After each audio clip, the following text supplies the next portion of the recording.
Hi, I'm John. My name is Lucinda. Hi, my name is John Robert. I live in New York. This is my sister Adelina. She's 2 years old. Bye, John. Thank you. John Robert is 6 years old.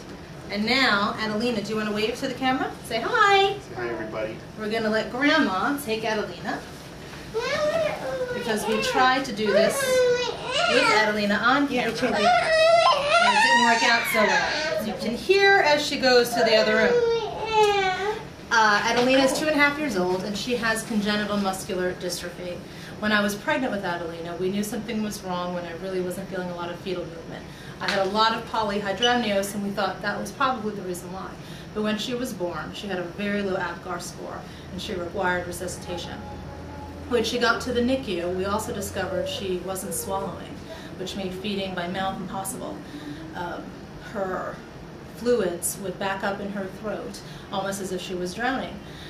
So we had an NG tube placed, and at this point we realized we had to find out what was wrong with our little girl. Many things were thrown at us, and immediately we started going to everything from MRI, we had an EMG, we started genetic testing, we had a barium swallow study.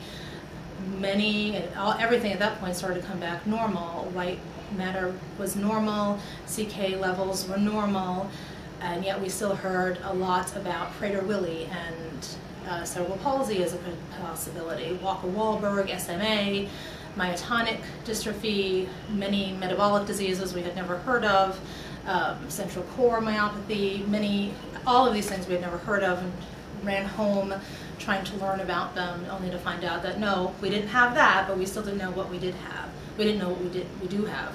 At 3 weeks of age, we did a muscle biopsy. At the same time, we placed a G-tube. The muscle biopsy told us only initially that she was Morosin positive.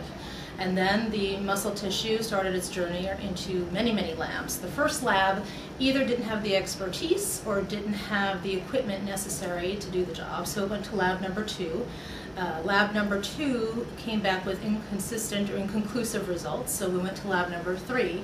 But at lab number 3, they felt there wasn't enough tissue sample to get an accurate reading. After that, we decided not to do another muscle biopsy, knowing that really there wasn't anything we were looking for particularly. What we did get from the muscle biopsy from the slide stains was that the muscle fibers were all varying in size greatly, and there was a lot, an overabundance of connective tissue.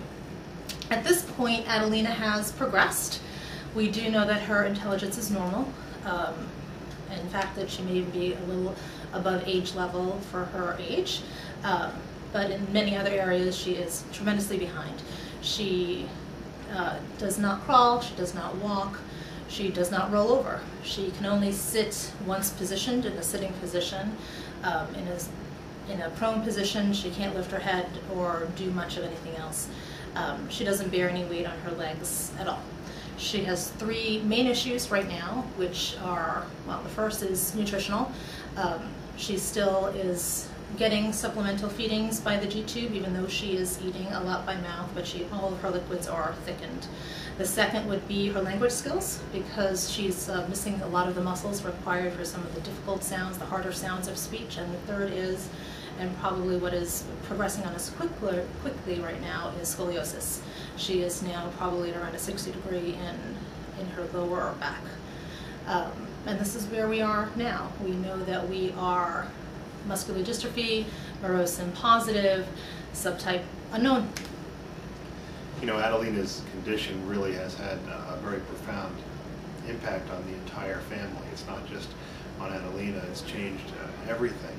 And we're certainly concerned about what impact that will have on her brother as they both get older.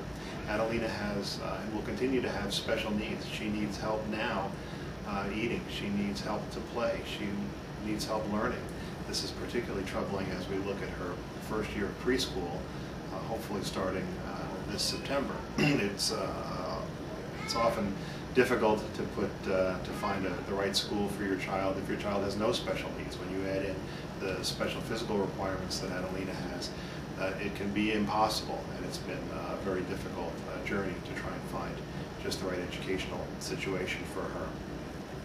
As Lucinda said, she has gained some skills and has gained some strength over time. Adelina gets therapy 9 times a week, physical, occupational, and swallowing therapy. And without that therapy, I don't think there's any way she would have gained the skills that she has. But she still needs a lot of help, even with the physical and swallowing and occupational therapy. She does not have a very strong cough and a very little gag reflex. And as Lucinda said, this is a fear that we have. There's a constant fear of choking because of swallowing. In fact, last year, Adelina was hospitalized with aspirational pneumonia because she had aspirated either some saliva or some water or something.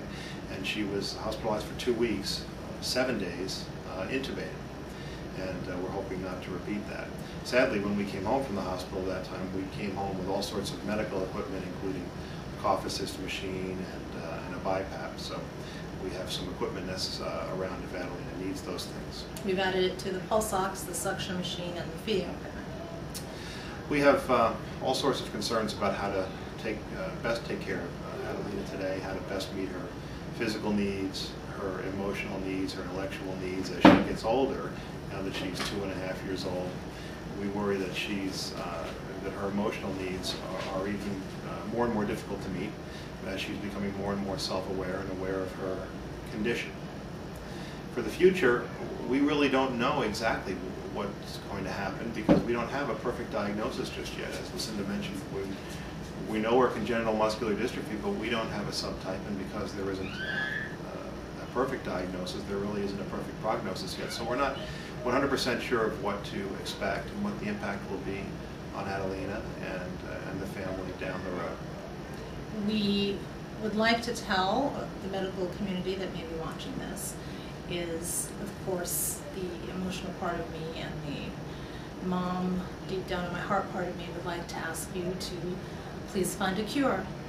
Knowing this may not be possible in Adelina's lifetime, I would ask you to do what you can to further the research, to advance the treatments, to make congenital muscular dystrophy a little bit higher up on the list of priorities for research and developed trials so that we can have some space in the medical community other than just being lost on an odyssey.